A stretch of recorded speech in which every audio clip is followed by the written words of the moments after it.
2020년 경자년의 해를 맞이해 마련한 특별한 시간. 2020년 명리학으로 말하다. 쥐는 시작의 시작을 의미하는데 세종대왕이 하얀 쥐를 사랑했다. 예로부터 쥐가 가진 문화적 의미는 경자년에 일어난 사건과 경자년에 태어난 인물은 공통점이 있다. 알면 알수록 흥미진진한 명리학의 세계. 지금 시작합니다. 네, 희망찬 2020년 경자년의 해가 밝았습니다. 올해는 이 쥐띠해, 그것도 하얀 쥐의 기운이 서린 해라고 합니다. 쥐는 12간지의 첫 번째 동물이라서 그런지 올해는 더욱 시작이라는 의미가 더욱 특별한 것 같습니다. 네, 그래서요. 올 한 해 시청자분들 모두 무사평탄하시란 의미로 저희가 재미로 보는 명리학 시간을 준비해봤습니다. 오늘 이야기 함께 나누실 분은요. 국제뇌교육종합대학원 대학교 소재학 교수님 모셨습니다. 어서 오세요. 네, 어서 오십시오. 안녕하세요. 네. 반갑습니다. 첫 번째 주제입니다. 첫 번째 주제는 2020년은 흰 쥐의 해입니다. 쥐는 시작의 의미가 있다 그랬어요. 예. 그래서 올해가 경자년. 예. 이러기 때문에 새로운 시작, 어떤 의미가 있나요? 시작은 두 가지가 있습니다. 네. 이 방송이 나가는 게 있고 네. 녹화하는 게 있습니다. 네. 어느 게 시작입니까? 녹화가 시작입니까? 방송 나가는 게 시작입니까? 12월 22일 정도가 보통 동지입니다. 이 동지가 시작의 의미고 그것이 그러니까 이게 바로 녹화하는 겁니다. 이게 방송으로 나가는 것은 입춘 2월 4일 날. 그래서 입춘이 돼야지 우리가 띠가 바뀝니다.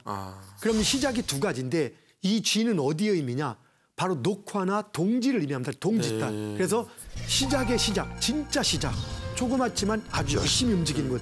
이게 쥐의 상징성이 들어가고 이 쥐를 다 잡은 것 같아도 금방 새끼를 우르르 데리고 나타나죠. 이렇듯이 쥐는 다산의 의미를 갖습니다. 올해 경자년은 흰쥐인데 흰쥐를 빗대서 오행으로 빨간쥐, 노란쥐, 파란쥐 이렇게 해서 5가지 쥐가 있습니다. 그중에서 경자년의 의미는 쥐 중에서도 파워가 있는 쥐. 시작 중에서도 파워가 있는 시작. 또 하나는 쥐의 의미가 약한 걸 약자를 의미하기도 하고 음을 상징합니다.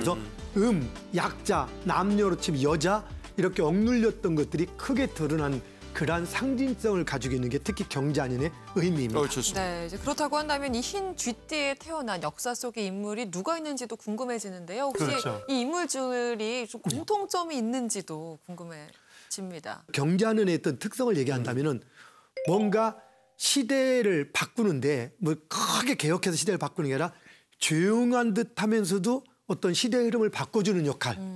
억눌렸던 것들을 풀어내는 개념도 들어가고 그래서 작았던 것들을 크게 확대시키면서 새로운 장르를 만들어 간다든가 뭐 이런들의 상징성들을 좀 많이 가지고 있긴 합니다. 그걸 좀 직업적으로 연결돼서 유명한 사람들이 있나요? 뭐 모네라든가 뭐 생텍쥐페리라든가 뭐 이런 사람들도 그 흰쥐의 해입니다. 예술가적 계통이 있는 사람들이 조금 많이 있습니다. 왜냐하면 새로운 것들을 발굴해서 크게 나간다든가 그런 쪽의 분야의 분들이 조금 많이 있다고 볼 수는 있습니다. 연예인들이 또 관심이 많잖아요. 네, 맞아요. 연예인 중에는 어떤 인물들이 있을까요? 굳이 친다면 뭐 유재석이라든가 아니면 또 서태지라든가 윤도현, 박진영, 이정재라든가 배용준, 뭐 장동건, 뭐 이영애 등에서 상당히 쥐띠 많습니다. 또 요즘 뭐 고소영, 뭐 이윤의 구혜선 등에서 뭐 이 흰쥐띠 사람들은 의외로 상당히 또 많이 있습니다. 그럼 역대 경자년 중에 또 역사적으로 어떤 사건들이 일어났는지 짚어보는 것도 좀 의미가 있을 것 같아요. 1960년 같은 경우를 볼 때요. 그게 경자년인데 우리가 잘 4.19 혁명이 일어났죠. 자, 그럼 경자년에 아까 저 서두에 설명했듯이 약한 어떤 약한 기운들이 새롭게 치고 올라간다, 음이 치고 나간다 하듯이 4.19 혁명이라는 자체는 민초들이 권력에 맞서서 힘을 들고 나오는 겁니다.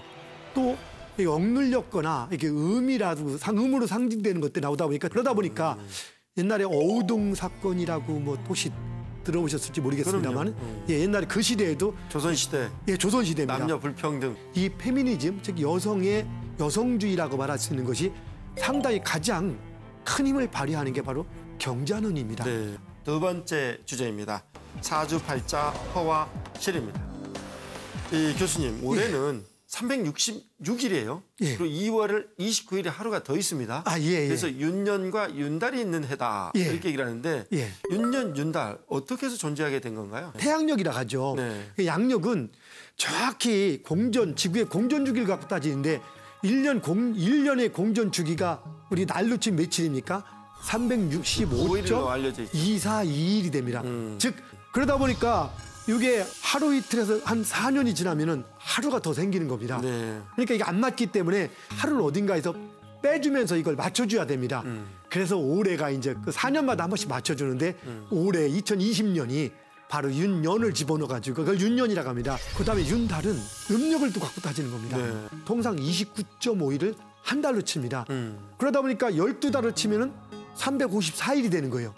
365일보다 10하루가 적다 보니까 네. 3년이 지나면 33일이 늘어나니까 또 이걸 또 맞춰줘야 되기 때문에 여기다는 어떻게 합니까? 여기서 맞춰주면서 이 한 달을 또 여기다 집어넣어가지고 억지로 느크백으로 해주는 겁니다. 그러니까 올해 같은 경우는 진짜 지금 말씀하셨다나 366일에다가 13달이니까 음력으로 쳐도 길고 네. 양력으로 쳐도 깁니다. 네. 그래서 여기에 대해서 이제 얘기들이 많이 나오는 겁니다. 윤달에 얽힌 풍속도 정말 많잖아요. 예. 어떤 것들이 있는지 소개를 좀 해주시죠. 옛날 농경문화에서 먹고 살기가 어렵습니까? 좋습니까?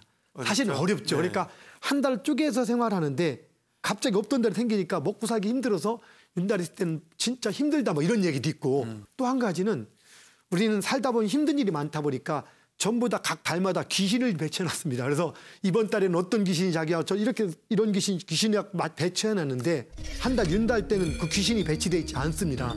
그러다 보니까 뭐라고 얘기하냐 사람들이 안 좋은 일 묘지장이나 빚쟁이 갖고 싸우러 간다든가 뭐 이렇게 안 좋은 일들은 윤달에 딱 해버리면은 괜찮지 않냐. 사람들 오랫동안 그렇게 어떤 의미를 부여하다 보니까 지금은 아주 큰 의미처럼 생각들을 하게 됐습니다. 그렇다고 한다면 예. 사주팔자에 모든 게 다 나오는지 여기서 알 수 있는 게 뭐고 모르는 게 뭔지 이런 것도 좀 궁금하거든요. 사주팔자만 딱 보면은 그 사람이 모든 게 다 나와 있을 거죠. 이 얘기를 합니다. 그런데 한 가지 제가 좀 물어보겠습니다. 우리 삼성의 이재용 부회장님 계시죠? 그분하고 똑같은 출생 연월일이 사주팔자가 있을까요? 없을까요? 있을 수 있죠. 있을 많겠죠. 네. 그럼 그 사주팔자가 똑같은 전부 다 삼성 부회장 하나요?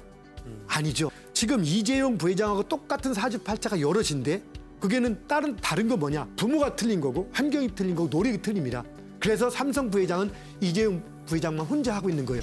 사주팔자가 똑같다는 것은 성격 특성이 비슷한 거고 한 사람 삶에 대한 10대, 20대, 30대의 삶의 흐름 봄, 여름, 가을, 겨울 같은 삶의 궤적을 찾을 수 있고 다혈질적이냐 부지런하냐 이런 습성들을 찾을 수 있는 것 바로 사주명리학은 정확하게 찾는 것들이 그런 것들입니다. 네. 그런데 우리가 또 이런 것도 궁금해하잖아요. 예. 삼재에 들면 맞아요. 특별히 좀 조심을 해야 된다 이런 예, 얘기 예. 많이 하는데 예. 그럼 올해 삼재에 해당하는 띠는 어떤 띠들인가요? 원래 삼재에도 보면은 네. 세 개 띠가 들어간 세 개 띠가 3년 동안 작년에는 들은 삼재, 올해는 눌 삼재, 뭐 내년에는 나가는 삼재 이렇게 세 띠가 같이 동시에 안 좋은 일을 겪는다라고 하는 게 바로 삼재입니다.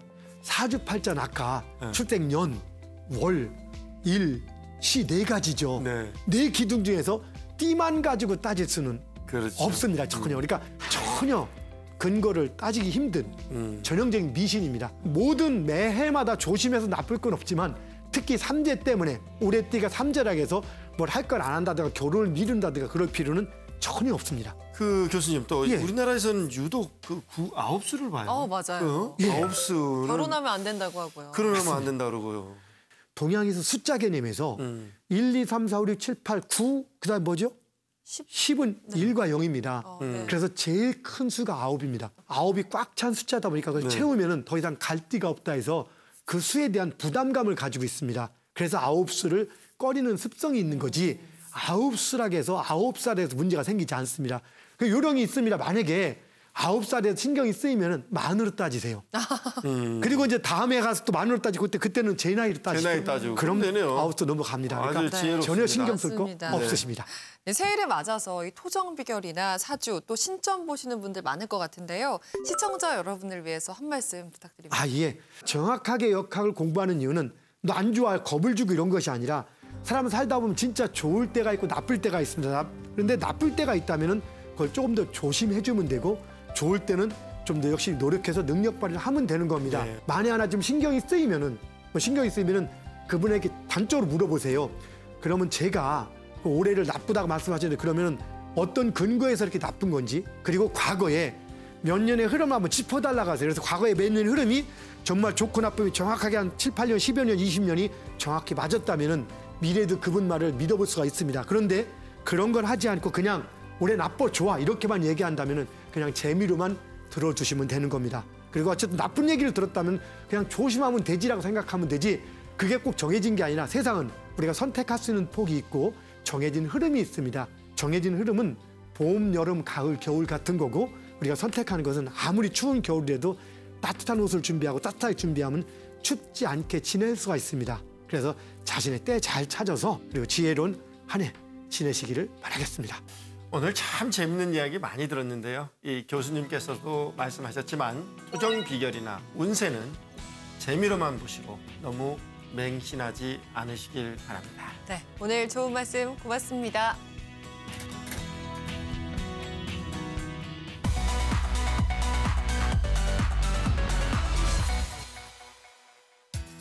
최은수의 노다지 108번째 시간입니다. 건조한 겨울철, 적절한 실내 습도는 55 내지 60%라고 합니다. 하지만 난방과 히터로 인해서 실내 공기는 매우 건조해지게 되는데요. 건강한 겨울 나기를 위해선 이 가습기가 기본이겠죠. 오늘은 가습기 제대로 고르는 법과 관리 방법에 대해 알려드리겠습니다. 가습기를 고를 때는 수분 분사 방식을 꼭 확인해야 합니다. 초음파식, 가열식, 기화식 총 3가지 방식이 있습니다. 가장 많이 사용하는 초음파식 가습기는 가장 저렴하게 이용할 수가 있는데요. 그럼에도 분사량이 많아 물이 고이기 쉬워 세균이나 미생물이 번식할 가능성이 높습니다. 따라서 가습기 배치에 신경을 써야 합니다. 또 가열식 가습기의 경우에는 물을 가열해 수분을 공급하는 방식이기 때문에 난방과 살균에 효과가 있는데요. 반면에 전기료가 만만치 않고 화상 위험이 있어 어린 아이가 있는 가정은 사용을 피하는 게 좋습니다. 또 기화식 가습기는 수증기를 자연적으로 방출시키는 원리인데요.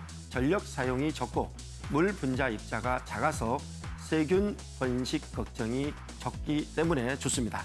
하지만 가습기 가격이 비싼 편이고 필터도 자주 갈아줘야 하는 단점이 있습니다. 가습기를 고르셨다면 어디에 둬야 하는 것이 굉장히 중요한데요. 얼굴과 가까운 곳에 두면 기관지염, 감기에 걸리기 쉽기 때문에 코와 2 내지 3m 거리를 두고 배치하는 것이 좋습니다. 또 전자제품이나 원목 가구 주변은 피하는 게 좋습니다. 가습기 내부는 베이킹소다나 구연산, 식초 같은 천연 세제를 사용해서 청소용 브러쉬나 칫솔로 구석구석 물때를 닦아주고 흐르는 물에 충분히 헹궈서 햇빛에 바짝 마른 다음에 사용하는 게 좋습니다. 밀폐된 공간에서 오랜 기간 사용하면 곰팡이 번식 위험이 있어서 3시간마다 10분씩 창문을 열어서 환기해 주는 것도 잊지 않으셨으면 좋겠습니다. 가습기 제대로 고르고 관리하는 방법 좀 더 자세히 알아보겠습니다.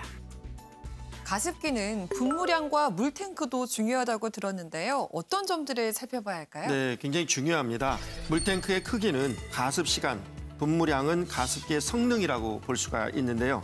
물탱크의 용량이 클수록 가습 시간이 길어서 좋지만 그만큼 차지하는 공간이 크고 청소가 어려울 수가 있습니다. 또 분무량은 시간당 분무량이 200cc 정도인 가습기가 3평에서 5평 정도를 가습한다고 하니까 이 점 참고하셔서 구매하면 좋을 것 같습니다. 네, 그러면 이 가습기에 들어가는 물 있잖아요. 네. 정수된 물을 써야 하는지 아니면 수돗물을 써도 되는지 궁금합니다. 이 점 분명히 알아야 됩니다. 사람들은 정수기 물을 쓰면 더 먹을 수가 있으니까 네. 더 좋다고 생각하는데 이 점 잘못된 사실입니다.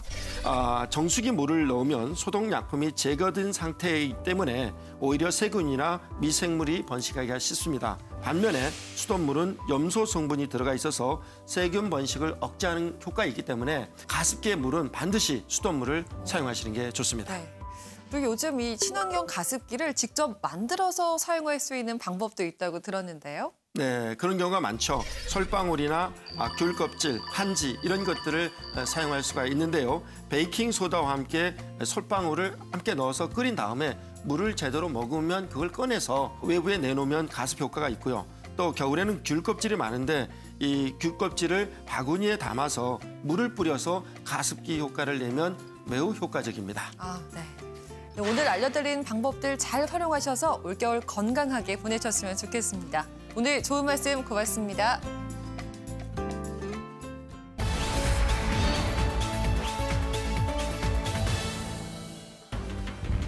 OECD 국가 중 가장 높은 산재 발생률을 보이며 산재 공화국으로 불리는 우리나라. 4차 산업혁명 시대 기술 강국을 넘어 안전 강국으로 거듭나기 위해 우리는 어떻게 해야 할까요?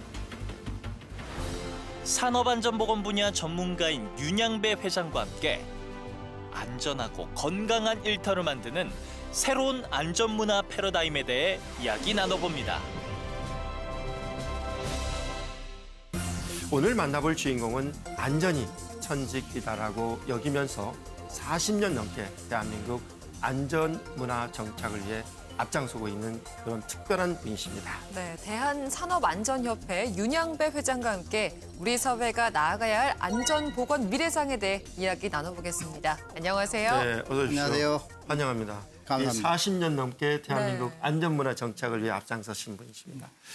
그러니까 특별한데요. 그런데 안타깝게 대한민국이 OECD 그 많은 국가 중에 안전 수준이 후진국 수준이다. 이런 평가를 받고 있어서 안타깝습니다. 어떤가요? 이제 우리나라가 세계 경제 10대 강국으로 올라섰고 네. 경제적으로는 강국인데 네. 안전문화 수준은 OECD 국가 중에서 하위 수준에 머물고 있고 사고공화국이라는 그런 오명을 뒤집어 쓰고 있습니다. 네. 그래서 실제 그 OECD 주요 국가 그 사고 사망 만인율을 보면은 네. 우리나라가 0.58 정도 되고요. 네. 미국이 0.36, 독일이 1.16, 일본이 한 0.19 정도 됩니다. 그래서 보통 그 선진국의 2배 내지 3배라고 그러는데 실질적으로 영국하고 비교해 보면 10배에서 25배까지 네. 차이가 납니다. 네. 그래서 그렇게 높은데 세월호 이후에 네. 새 정부가 들어서 가지고 이제 그 사람 존중을 근간으로 하는 그런 그 안전에 대한 중요성을 조금씩 국민들에게 높여가면서 상당히 그 분위기는 전환되고 있는 것 같습니다. 네. 이제 경제 강국을 넘어서 안전 강국으로 도약을 해야 될 것 같습니다. 첫 번째 주제입니다. 첫 번째 주제는 안전의 패러다임을 바꾸자. 야, 그럼 우리도 이 경제를 이렇게 일으킨 것처럼 안전 분야에서도 선진국으로 패러다임을 확 바꿨으면 좋겠는데요. 우리나라 산업 안전 수준이 낮은 특별한 이유가 있을까요? 우리나라는 그 경제 압축 고도 성장을 이루어서 조금 전에 말씀드린 바와 같이 굉장히 경제적으로는 성공한 나라가 됐습니다. 그런데 그렇죠. 그게 이제 전 사회적으로 오로지 이 경제만 중시할 뿐 더 가치가 중요한 안전이나 윤리, 도덕 또는 사람 존중 등의 귀중한 가치를 뒷전으로 미루게 되었던 것입니다. 빨리빨리 또는 대충대충 등의 문화가 깊게 자리 잡고 있어가지고 네. 건설 현장의 부실 시공이랄지 허술한 사업장에서 안전관리랄지 이런 것들이 고질적으로 사회 문제로 깊게 뿌리내려서 쉽게 해결하지 못하고 있는 그런 상황입니다. 네. 그런데 올해는 이 산업안전보건법 이 30년 만에 이 개정이 되는 의미 있는 해를 맞게 됐습니다. 우리가 흔히 김용균법으로 알고 그렇죠. 있는 법이잖아요. 이 내용 좀 설명을 자세히 해주시죠. 금년 1월 16일부터 전면 시행이 되는데요. 뭐니 해도 산업안전보건법의 가장 큰 개정된 내용의 특징은 특히 그 위험의 예주화, 네. 위험의 예주화를 막기 위해서 흔히들 얘기하는 도급업체의 책임을 굉장히 강화를 했고요. 그래서 이염 작업의 도급을 상당히 제한을 했습니다. 근본적으로. 그리고 기계규에 대한 안전 규정이 대폭 강화가 됐고요. 그리고 마지막으로 뭐니 해도 근로기준법상의 근로자들만 보호하도록 이렇게 돼 있었는데 그것을 좀 폭을 대폭 확대를 해서 기업에 필요한 그 노무를 제공하는 사람들은 전부 보호할 수 있도록 이렇게 법이 전면 개정이 돼 있습니다. 전 사회적으로 안전문화 수준이 올라가지 않을까 그런 기대를 하고 있습니다. 네. 그러면 이제 협회에서는 이 4차 산업혁명 기술 등장과 그리고 안전의 문제를 어떤 식으로 대처할 생각을 갖고 계신가요? 우리 협회는 그 미래안전연구소를 설립을 해서 그에 대한 첨단 산업 분야에 대한 드론이랄지 로봇이랄지 이런 것에 대한 안전 기준과 위험성 평가를 지금 하고 있고 그에 대한 조직 개편을 해서 금년도부터는 활발하게 그에 대한 대책을 사업장에 제시할 그런 준비를 만반의 준비를 하고 있습니다. 네. 두 번째 주제입니다. 두 번째 주제는 문화로 안전 대한민국 만들자입니다.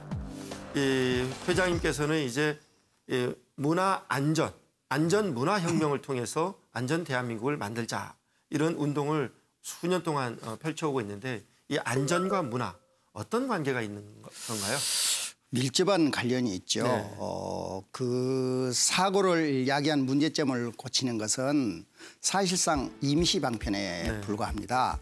그런 문제가 근본적으로 발생하지 않도록 하기 위해서는 그 위험한 일을 원래 하지 않는 사회적 분위기 즉 문화를 조성하는 것이 제일 중요하다고 저는 보고 있습니다. 그래서 예를 든다면 교통사고로 인해서 사망 등 인적 피해가 예전에 비해 크게 줄었는데 교통안전시설이나 또는 처벌을 강화하는 것이 중요하겠지만 가장 제일 중요한 것은 안전벨트를 착용하고 안전벨트 착용 운동이 일어나면서라고 저는 보고 있습니다.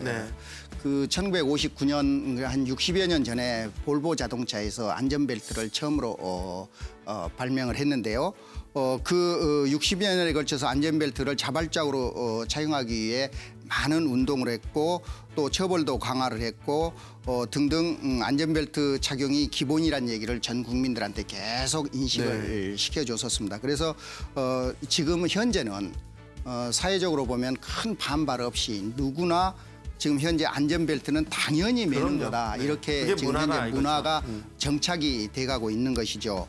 그리고 이제 한 가지 더 말씀을 드린다면 집집마다 쓰레기를 옛날에는 바로 갖다 버렸는데 지금은 분리수거해서 아주 가정마다 다 기준을 지켜가지고 지금 쓰레기 분리수거를 지금 잘 하고 있는 편입니다. 안전도 당연히 사업장에서 수칙을 지키고 보호구를 착용하고 기준을 지키고 그대로 한다는 그 SOP 작업 현장의 표준이 정착이 돼야 안전문화가 조성된다고 할 수 있습니다. 그래서 바로 이것이 안전문화 수준을 높이는 거고 안전문화 수준이 높아야 제대로 재예방이 근본적으로 된다 이렇게 보는 것입니다. 네, 그런데 이런 문화를 만드는 게 쉬운 일이 아니잖아요. 우리가 좀 어떤 노력을 해야 될지도 알려주시면 좋을 것 같아요. 문화를 바꾼다는 것은 하루아침에 되는 게 아니고 심지어 수십 년, 수백 년까지 걸릴 수 있는 겁니다. 가정, 학교 이런 데서부터 교과 과정까지 체계적으로 안전에 대한 중요성을 재인식시켜 나가야 할 때라고 보고 있습니다. 특히 그 제도적으로 최근 정부에서 모든 공공기관의 경영평가에서 안전 분야를 평가 기준 항목으로 넣었듯이 기업이나 기관 등 모든 조직과 단체에 이런 안전 기준에 대한 가치, 평가의 최우선 순위에 안전이 자리매김하도록 범국가적으로 이끌어서 기업과 국민 등이 동참할 수 있도록 한다면은 자연스럽게 우리만의 안전 문화가 뿌리내릴 것으로 저는 확신을 하고 있습니다. 또 이런 생각도 해봤어요. 우리나라가 새마을운동을 통해서 세계적인 경제 대국으로 발돋움했고 또 금모으기 운동을 통해서 우리가 외환위기를 극복을 했는데 우리도 안전 새마을운동 같은 걸 통해서 획기적인 그 안전에 대한 대국민 인식 수준을 바꿀 수 있지 않을까 생각합니다. 그래서 요즘 제가 외치는 것이 안전문화 혁명을 해야 된다고 외치는 이유가 바로 우리나라가 그런 그 세계 경제 10대국에 우뚝 선 만큼 충분히 이 사람 존중, 인명 존중, 또 생명 존중을 위한 안전문화 수준도 선진국 못지않게 올릴 수 있는 그런 기반도 가지고 있고 여력도 가지고 있고 저력을 가지고 있다고 저는 생각을 합니다. 특히 그 작년 3월에 2018년도에 노벨 경제학상을 받은 폴 로머 교수가, 그분이 지금 현재는 뉴욕대 교수로 계시는데 그분이 오셔가지고 한국의 경제 발전은 경이적이지만 고도 압축 성장은 파괴적인 성장이다. 그래서 이건 스텝 바이 스텝으로 정상적으로 발전한 것보다 훨씬 치명적인 부작용을 얻는다. 오히려 경제 성장으로 얻는 것보다 잃는 것이 훨씬 많다고 그 아주 논리적으로 자신 있게 말씀하신 거를 들었었습니다. 그러면서 이런 부작용을 해소하려면 그런 그 인클루시브, 즉 그 포용 정책이 반드시 필요하다. 그래서 이런 그 포용 정책의 가장 어떻게 보면 중요한 그 사람 존중, 생명 존중을 하는 이런 안전문화 운동이 혁명적으로 이루어져야 조금이라도 그동안에 많이 잃었던 것을 커버할 수 있지 않겠느냐, 그런 생각을 하고 있습니다. 네, 그러면 어떻게 하면 대한민국이 안전 선진국이 될 수 있을까요? 세 번째 주제입니다. 세 번째 주제는 안전 강국의 길입니다. 우리가 이제 재해가 발생하는 걸 보면 이 산업 현장의 재해가 굉장히 크고 참사를 자극하는 경우도 많습니다. 산업 현장 무엇을 바꿔야 할까요?